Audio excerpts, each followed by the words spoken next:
their next drive. And following the pick six, and they have decent field position in throwing that pick six. We'll see how they attack this drive. And I think all you say to your guy is, listen, let's just take care of the football a little bit better. Make some better decisions on this drive, and they'll probably help him a little bit with maybe some really high percentage throws early to let him get settled back in. But they told him, and they told us, they've got confidence. That's not a problem. Yeah, not a problem at all. They just want to make sure they get things settled down a little bit for their offense and give their defense a little bit of a chance to rest. Back now in Foxborough. The Bills have the football, but they trail here as we begin quarter number 4.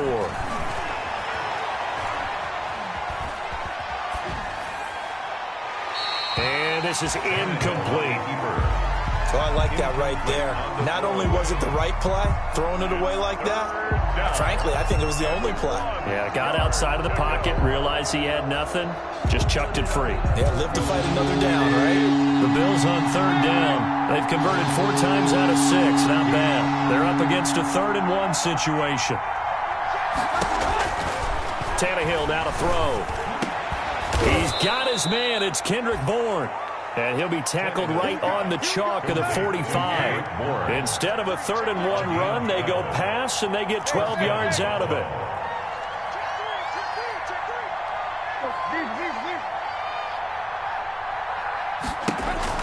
On 1st down, it's Tannehill.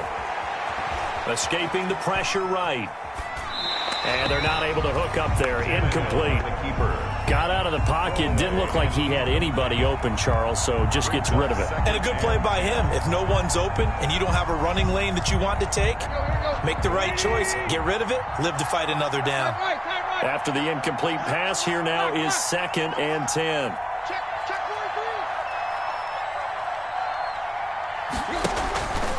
Again, Tannehill. He lets it fly for Lockett. That's caught inside the 20. And all the way home for a Bills touchdown. Tyler Lockett, his 6th touchdown of the season. And the Bills have cut it to within a score. No, we're not cheering. No, we're not rooting. But I am excited about this, and I know you are too. We got a ball game again after that big-time strike. Big-time strike, and you are right. Don't go anywhere yet. This thing's not done.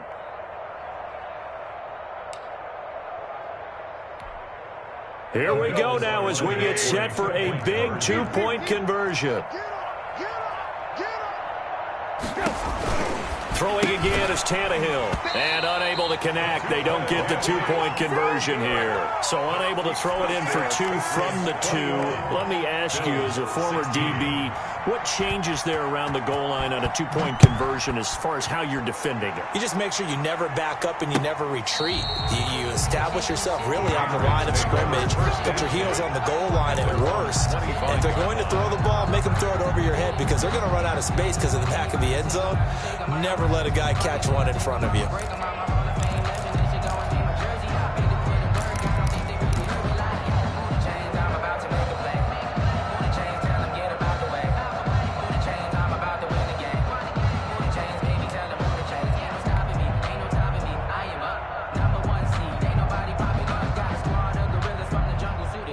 The Pats at the line, ready to go. And for them, a touchdown their last go-around. Obviously, they'll be hoping to do that again. And when you start plotting for this drive and you start thinking to yourself, okay, what are we going to do? You don't go away from what you did before because that worked, but you have to be prepared for wrinkles and counters because you know they'll make some adjustments. He continues to struggle to find a crease to break off a big one and might need to just put that aside and just try and ram his way forward and get what he can.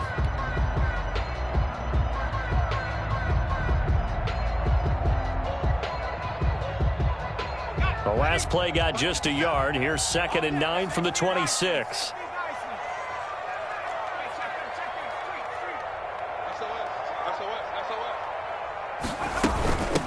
And they'll run on the inside handoff. And from the 25, they work this to the 29, a gain of 4.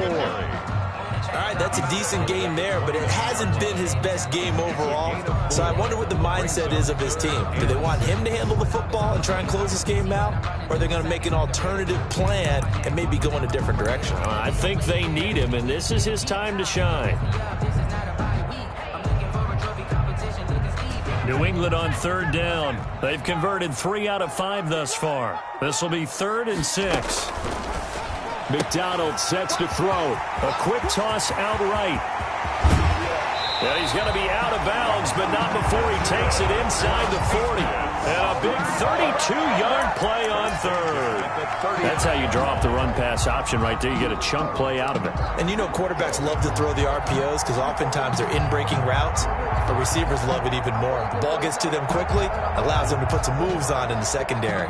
So how about that for a chain mover? They're all the way down inside the 40 now for 1st and 10.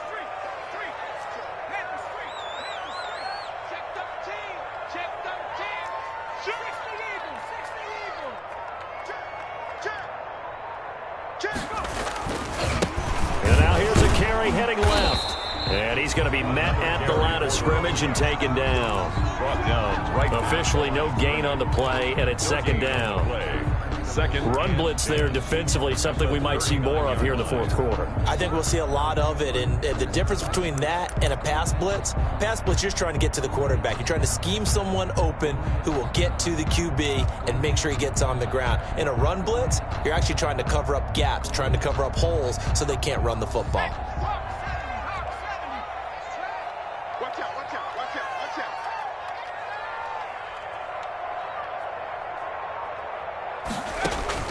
To throw on 2nd down. McDonald. Oh, it's a screen pass. That's complete. And he's going to get this inside the 30. It's a 1st down on a gain of 10. This is something you got to be wary of defensively. I mean, just because they're in the mode of trying to burn some clock doesn't mean they won't pass it. They got good yardage out of that one. Yeah, and really, when you're looking at it, now they've got a fresh set of downs. Look for 2nd down. If they want to take another shot and try and loosen things up, that'd be the time to do it.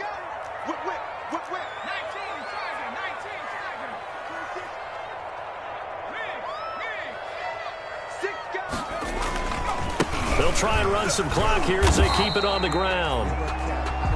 Just a yard on the 1st down carry, so it's 2nd and 9. Now the objective there, I mean, yes, the positive gain, that's nice, but work some clock. Yeah, you're exactly right, but the problem for them is still within a possession, so they can't just sit on it running the ball. They'll have to find a way to throw it effectively as well. Still 9 yards to go on 2nd down from the 27. Play action. It's McDonald. Buying time to his left. Completion here to Claypool. And he is out of bounds, but first he gets it inside the 10 to the 7. That catch puts him over 70 yards receiving now as he's got a 1st down. So 1st and goal, 6 points here would go a long way toward wrapping this one up. Here's a quick throw out left. That's caught. And this is going to result in losing yardage. They're driven back to the 8-yard line. It'll go as a loss on the play. Not what you need down here. It's going to be 2nd and goal. Big stop, dude. Big stop. Let's go.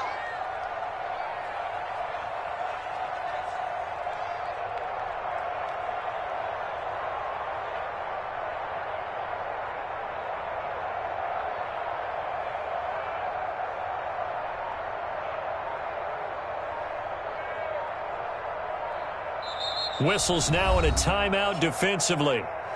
So a wise move as they'll use the first of their timeouts to force one more play before the 2-minute warning.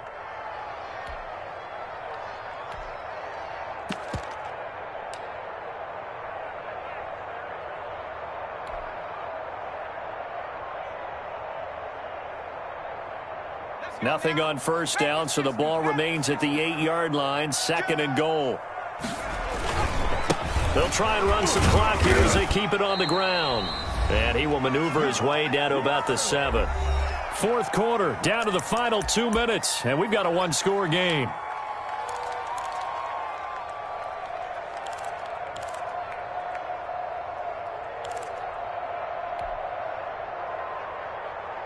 So the Patriots with the football as we get you reset. They've got it 3rd and goal now as they look for that final touchdown to salt this one away. Flush to his right. To the goal line, but it's incomplete.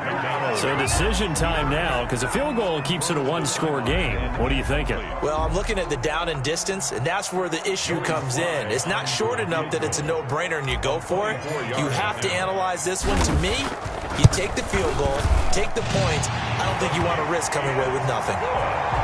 From a defensive perspective, though, I think maybe they're saying, hey, we did what we needed to do, kept this a one-score game. Yeah, without a doubt, because they were able to bleed some time off the clock, right? Put themselves in a good position, but it's not out of reach yet, okay? Being able to hold them to a field goal means that they do have a chance to come back and win this game.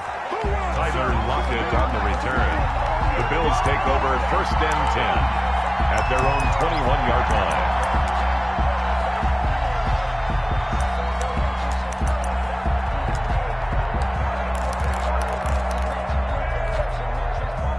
The Bills come to the line to start their next drive. Now they'll run it on the toss. And they're going to get this beyond the 40 before he's taken down. An ideal beginning of the drive there is they'll get 20 and a first down. Probably had 60,000 thinking pass right there, including us in the booth. Yeah, no doubt about it. That was a big call, big guts on that one. And guess what? That run, it'll pay dividends. One play has him up past the 40 already, and another 1st and 10. From the gun, here's Tannehill. Looking for his running back, and he's got him. And out of bounds on the other side of midfield at the 45. 14 yards, and the Bills will get a new set of downs. First down. That's what they need right now. Get the first down, get out of bounds, stop the clock. Just playing smart football, understanding the situation, making the plays necessary, and making sure that clock stops at every opportunity. Forced out to his left. And he's going to keep it here. And he's got this down a yard or two shy of the 40 before he's out of bounds. He'll get 3 yards on the scramble there at 2nd down. How about a tip of the cap to the defense? They're working against a very mobile quarterback, but all day long they've kept him under wraps. And on that play, they held him to a short gain.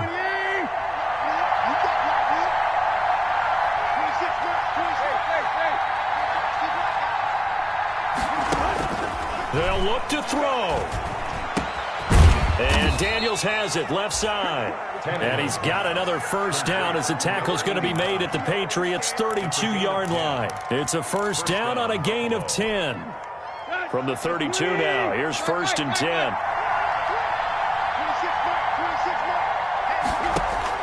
Tannehill. Eluding the pressure right. And incomplete.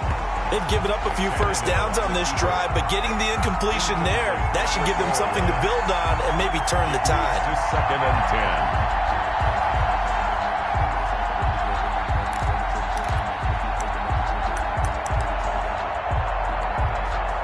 10. Here's 2nd and 10 now from about the 32. Tannehill now to throw. Flushed out right. And he can't get a throw away. He's taken down. Now the Bills will use the second of their timeouts as they'll stop the clock with 24 seconds to go in the game. 3rd and long. And some secondary help here for the defense in the nickel on 3rd and long.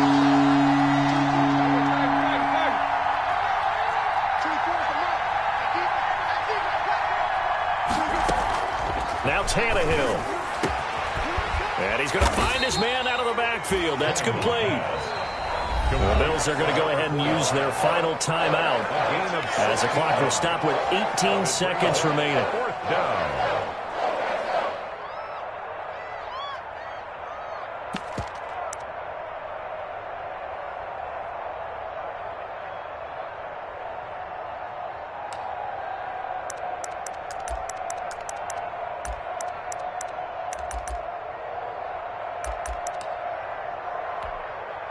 One score down. Here we go.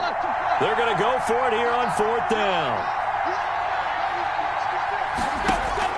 They snap it to Tannehill. And he finds Daniels. And he'll be out of bounds as he gets this down about the 21 or 22. They keep the game alive, at least for the moment, as it's a first down.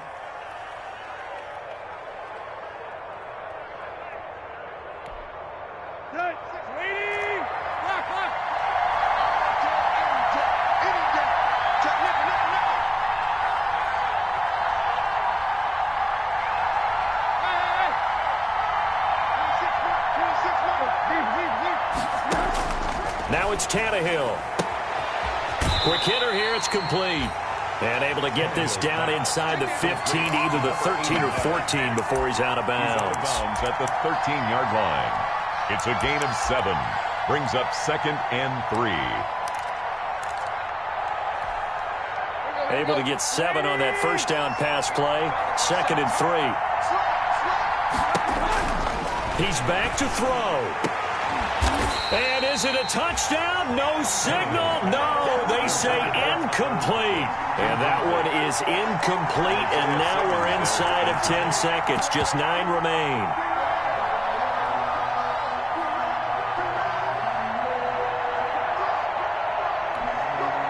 So the incomplete pass on the last play, and that leads us to a 3rd and 3.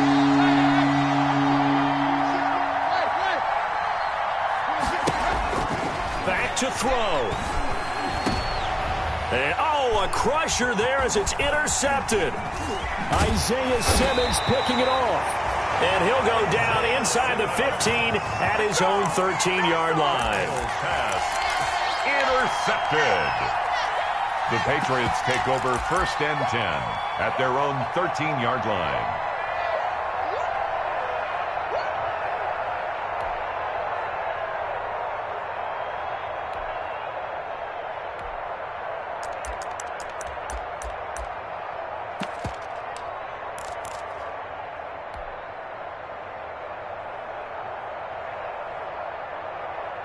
New England with a first down as they begin the drive. And they've got this one in hand. No timeouts remaining defensively, so this one should just be one kneel and then handshakes.